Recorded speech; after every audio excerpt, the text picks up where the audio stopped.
राधे राधे। आप सबको स्वागत है मेरे चैनल संस्कृति वीडियोस में। पिछली वीडियोस में आप लोगों ने सुना था नारद जी ने एक वाक्य बताया था और उन्होंने एक युवती से मिली थी और उस युवती ने क्या बताया था वो हम आज सुनेंगे। युवती ने कहा, हे महात्मा जी, क्षण भर ठहर जाइए और मेरे चिंता को भी नष्ट कर दीजिए।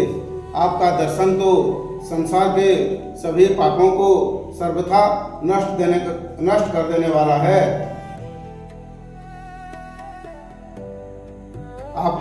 आपके वचन से मेरे जैसी दुखी की भी बहुत मन को कुछ शांत हो जाएगी। मनुष्य का जब बड़ा भाग्य होता है तभी आपके दर्शन हुआ करते हैं। तभी नारद जी ने कहा, तब मैंने उसी स्त्री से पूछा, हे देवी, तुम कौन हो और ये दोनों पुरुष तुम्हारे क्या होते हैं और तुम्हारे पास ये जो कमल नयनी देवियां हैं कौन हैं? तुम हमें विस्तार से अपने दुखों का कारण बताओ। तभी युवती ने कहा, मेरा नाम भक्ति है। ये ज्ञान और वैराग्य मेरे दो पुत्र हैं।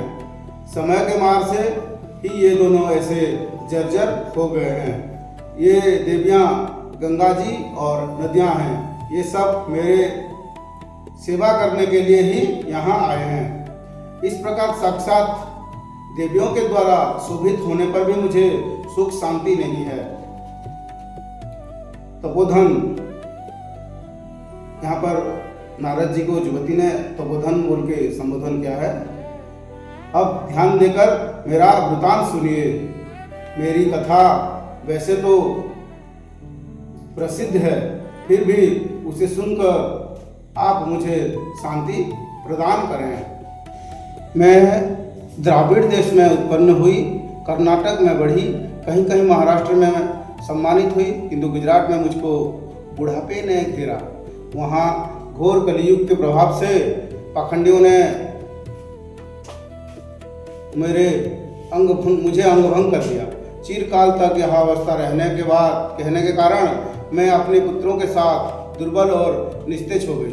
अब जब मैं वृंदावन आए तब से पुनः परम सुंदरी स्वरूपवती नवयुवती हो गई हूँ, किंतु सामने पड़े हुए ये मेरे दोनों पुत्र थके मांदे दुखी हो रहे हैं। अब मैं यह स्थान छोड़कर अन्यत्र जाना चाहती हूँ। ये दोनों बूढ़े हो गए हैं, इसी दुख से मैं दुखी हूँ।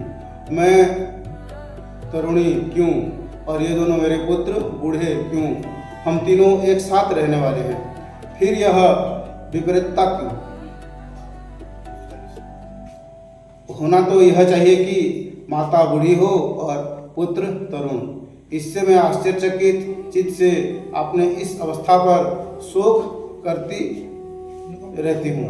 आप परम बुद्धिमान एवं योगनिधि हैं, इसका क्या कारण हो सकता है, बताइए। राधे राधे।